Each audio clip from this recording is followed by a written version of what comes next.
Hello everybody, Jim Haas, Regional Sales Manager with Blaze. Today I'm going to take you through the assembly and installation of our Blaze Rotisserie Kit.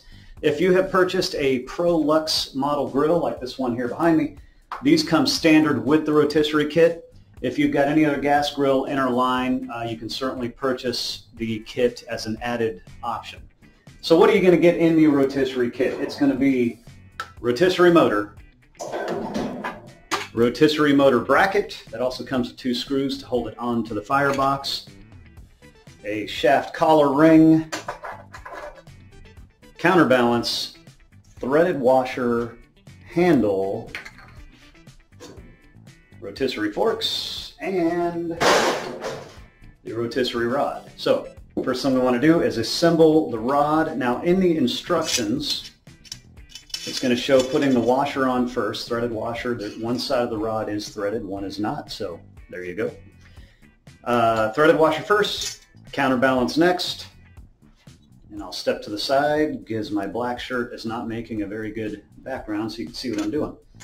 And then screw the handle down onto the counterweight, which then tightens up to the washer, which holds the counterweight firmly in place. So when you're spinning, when the rod is spinning, you're getting like this. Now what I do, and really you can do this either way, it doesn't matter as long as this counterbalance is on the end of the rod.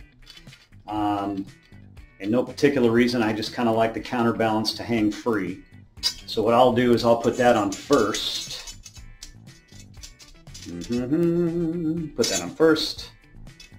Put the threaded washer down about halfway, give or take. And then screw the handle down onto the washer. Snug it up nice and firm, and then when the rod is spinning, you got your counterbalance just kind of hanging free. So the rod is now assembled. Let's put the rotisserie motor on the side of the firebox. You'll notice on each side of the firebox there are 2 mounting holes. This is for the rotisserie motor bracket.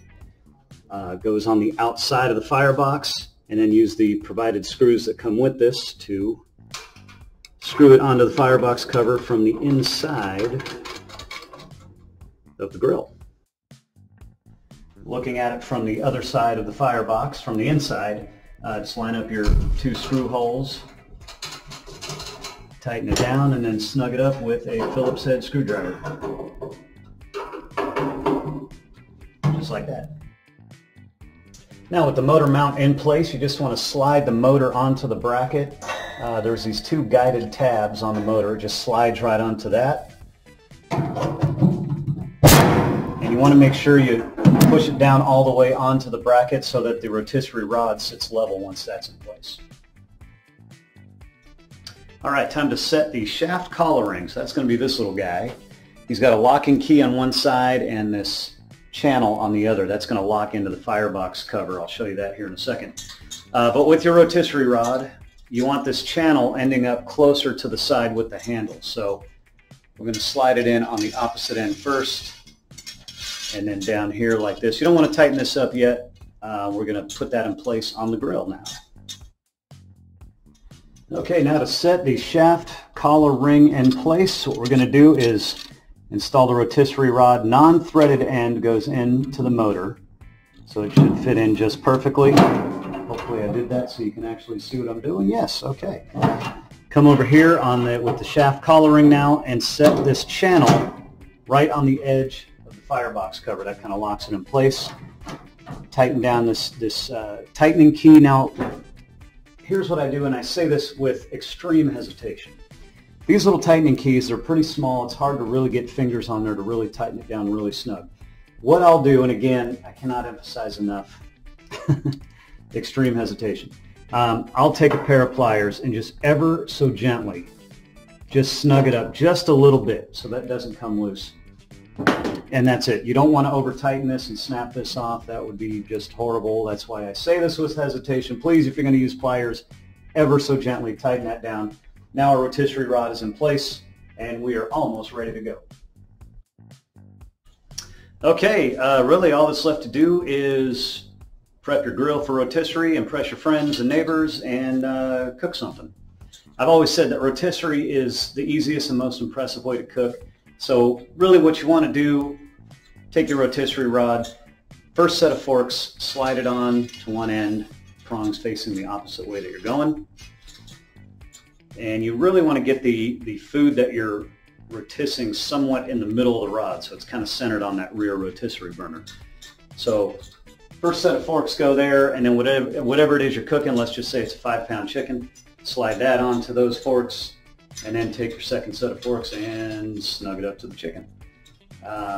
I've got some rotisserie cooking demos on this channel if you want to check that out for some tips and tricks, and that's really it. One other thing I do on these rotisserie forks, I will use the pliers again to snug up these tightening keys, and again, I cannot stress enough, especially on the forks, be extremely careful and just snug them up ever so gently. You really don't want to snap the tightening keys off of the forks. So there you have it. Now I will say this, just a quick tip for rotisserie.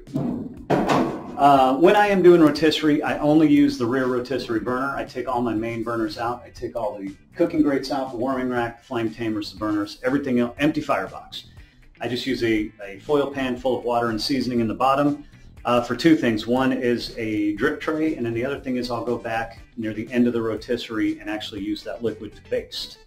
I will say that I have heard criticism online with Blaze as far as rotisserie because they say the rotisserie rod is too close to the cooking grates.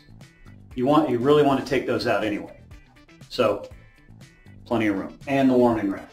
The rear rotisserie burner is only intended for rotisserie, and it is a very directional, very direct, high heat ceramic burner. It will warp the warming rack if you keep it in place. So definitely take that out when you're doing rotisserie. Now, as far as rotisserie using the main burners in combination with the rear burner, you can. I find that it really doesn't make a difference. If you've got a grill like our LBM that doesn't have a rear rotisserie burner, you can certainly, in that case, use the main burners as your heat source when you're doing your rotis. So I think that kind of covers the basics. I mean, really, I just wanted to show you how to assemble it and put it all together. But definitely check out some of the other cooking demos I have on this channel for, to get some more ideas. And I'm always doing something new. There's always something coming. If you've got any questions, comments, suggestions as to other how-to videos or product overview or cooking demos, let me know in the comments. Thank you very much for your time. Subscribe to the channel, and we'll see you soon. I think I got all the info in I wanted to. Okay, bye-bye.